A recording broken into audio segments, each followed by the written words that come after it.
Bonjour à toutes et à tous. Je suis Florence Jamicatrice, professeure d'économie à l'Université de Lille et engagée dans différents champs de recherche en économie institutionnaliste et en socio-économie. Et je m'intéresse aux économies de la qualité, avec évidemment ce que cette terminologie contient de normatifs assumés. Cet intérêt va d'une analyse des sociétés du care, services de proximité, à la personne, EHPAD. Elle prend appui sur une éthique de ce qui importe aux sociétés humaines. Je m'intéresse aussi à la soutenabilité des modèles de développement en lien avec une interrogation de la construction et des usages faits de nos grands indicateurs macroéconomiques, que ce soit le PIB, la croissance ou l'inflation. Et je m'intéresse aussi aux acteurs économiques de proximité, en particulier en observant les réponses pratiques en période de crise. Et c'est précisément ce troisième champ d'analyse que j'étudie au sein d'une chaire, la chaire ESS des Hauts-de-France, qui a été créée il y a plusieurs années avec des chercheurs de différentes disciplines et des acteurs économiques et sociaux de cette région. Et c'est la thématique qui fait l'objet de cette présentation aujourd'hui. Donc, quels sont les effets de la crise sanitaire sur le développement d'une économie solidaire de proximité? Et comme souvent, pour réfléchir à une question aussi chaude, puisque nous sommes en pleine crise, un retour à l'histoire est absolument heuristique. Celle de l'économie sociale et solidaire, l'histoire de l'économie sociale et solidaire suggère justement que c'est à la faveur des grandes crises, qu'elles soient économiques, sociales, voire vraiment existentielles, qu'émergent des formes renouvelées d'économie sociale et solidaire de proximité.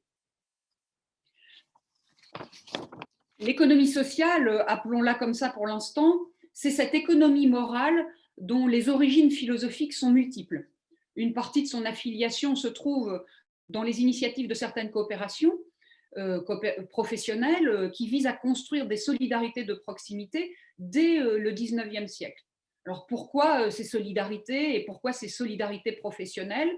Eh bien, soit parce que ces formes d'entraide, de mutualisation de moyens et des ressources semblent efficaces pour les acteurs qui les mettent en œuvre, soit que ces solidarités sont activées en cas de coup dur. La solidarité, dans ce cas-là, c'est une manière de structurer l'entraide dans un même corps professionnel en cas de crise. Avec le précariat du capitalisme du 19e siècle et les crises sociales multiples auxquelles il a donné lieu, ces formes de solidarité vont s'étendre et vont s'institutionnaliser. Et pour le dire autrement, finalement, cette économie sociale n'a pas attendu le 21e siècle pour interroger les rapports sociaux, ni pour interroger notre rapport existentiel à la nature et au monde. Ce sont bien ces questions qui sont au cœur, depuis le 19e siècle, de leur interrogation, tant politique que leur expérimentation en pratique. Et donc, on y trouve, depuis le 19e siècle, des coopératives et des mutuelles, et puis depuis 1901, des associations. Faisons un saut rapide dans l'histoire, et dans les années 1970, on observe une dynamique d'approfondissement de cette économie sociale qui émerge cette fois en réaction aux dégâts des crises économiques successives plus contemporaines. Le chômage de masse en particulier a conduit à des formes renouvelées d'exclusion et va amener l'économie sociale à étendre ses domaines d'application, en particulier autour cette fois de l'insertion par l'activité économique. En gros, les acteurs de l'insertion par l'activité économique vont innover autour de nouveaux dispositifs qui visent à remettre les personnes durablement privées d'emploi en activité professionnelle. Cette insertion par l'activité économique est tantôt analysée comme un dispositif qui vient prolonger la reconfiguration des états sociaux de la deuxième moitié du XXe siècle, ce qu'on appelait le welfare, et il les reconfigure en workfare ou en work first, c'est-à-dire le travail en premier, en envisageant l'insertion par le travail comme la modalité prioritaire d'insertion sociale. Mais dans son version éducation populaire, cette insertion peut aussi être envisagée comme une dynamique qui renouvelle les rapports entre l'État et les acteurs de l'ESS et qui invente de nouvelles formes d'activité et qui contribue à penser l'autonomie et l'émancipation dans et par le travail. Et je pense que les expérimentations territoire zéro chômeur, qui sont beaucoup plus contemporaines, récentes, vont certainement dans ce sens d'un passage de l'hétéronomie à l'émancipation. Dans les années 90, cette fois, la convergence d'une multiplicité de crises devient plus criante encore et des interrogations d'un nouveau genre traversent les modèles de développement, en particulier dans les économies occidentales, du fait de l'incompatibilité de plus en plus radicale entre ces modes de développement et les contraintes écologiques d'une part et la cohésion sociale d'autre part. Là encore, l'économie sociale affronte souvent ce mouvement, à la fois dans de nouveaux partenariats plus équilibrés expérimentés avec les pays du Sud, et dans un renouvellement des pratiques locales de production, qu'elles ce soit de coopératives de consommation, de distribution, qu'on songe aux circuits courts alimentaires ou au commerce équitable, mais aussi dans des mouvements politiques d'émancipation par l'éducation populaire que j'évoquais antérieurement, dans ce qui sera appelé à partir de la fin des années 1990 l'économie non seulement sociale mais aussi solidaire. Alors, le plus marquant de cette dernière décennie, c'est vraiment sans doute la succession vraiment ininterrompue des crises qui permet d'ailleurs d'interroger la capacité du capitalisme d'être jamais à l'équilibre. Qu'on songe à la crise financière internationale de 2008, à la crise sociale et démocratique des Gilets jaunes depuis 2018, à la crise écologique qu'incarne le changement climatique et l'effondrement de la biodiversité.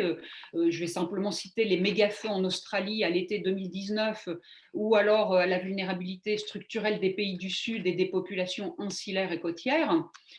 Et de ce point de vue, l'arrivée et la diffusion du coronavirus fin 2019 ne doit pas être considérée comme un événement exogène, mais comme certains l'évoquent, comme une météorite, mais bien plutôt comme un événement endogène au système, ce qui a d'ailleurs été largement documenté par la plateforme IPBES, qui est la plateforme intergouvernementale scientifique et politique sur la biodiversité et les services écosystémiques. C'est un peu l'équivalent du GIEC pour la biodiversité. Il n'est pas inintéressant de noter qu'à chaque crise, l'État, qui est la première institution des solidarités collectives, ne l'oublions pas, est appelé à la rescousse.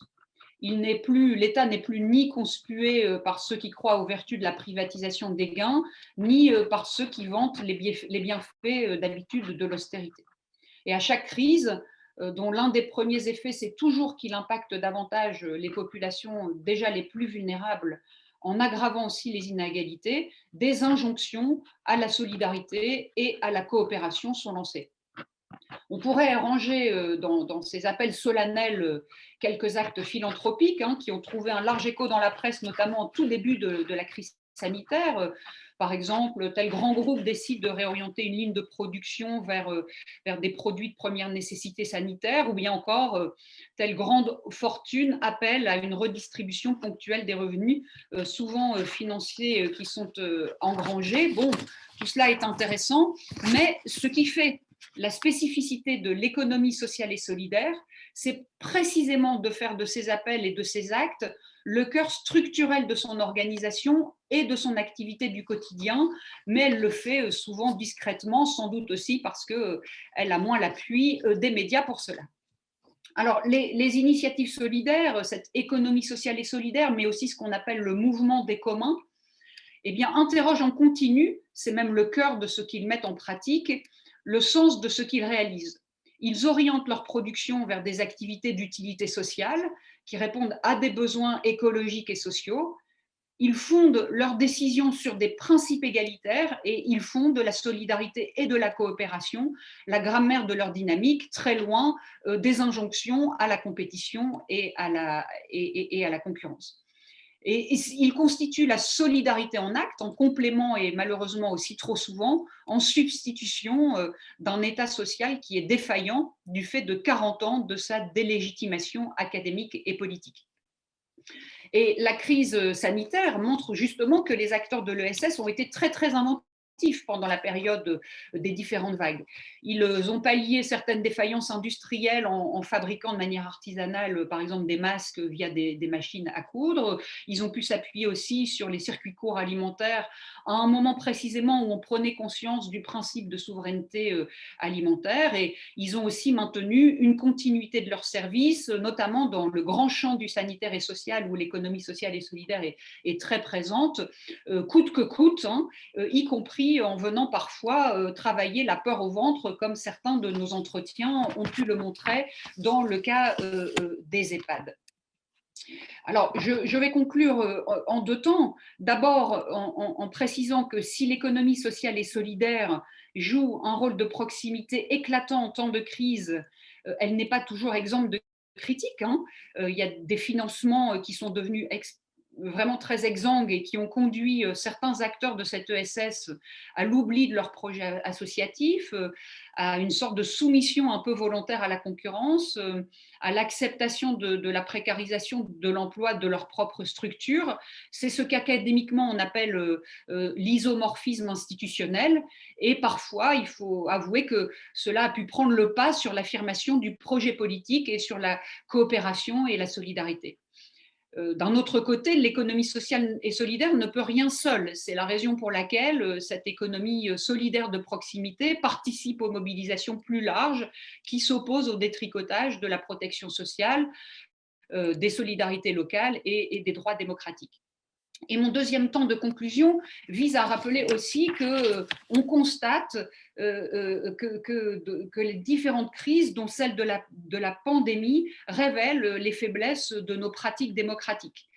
Et en se privant des expertises et des expériences des acteurs de terrain, précisément les acteurs de l'ESS dont je viens de parler, des réseaux, des corps intermédiaires, l'État et le gouvernement finissent par produire des politiques publiques un peu hors sol, à rebours des urgences ou en toute impunité et hors de la démocratie.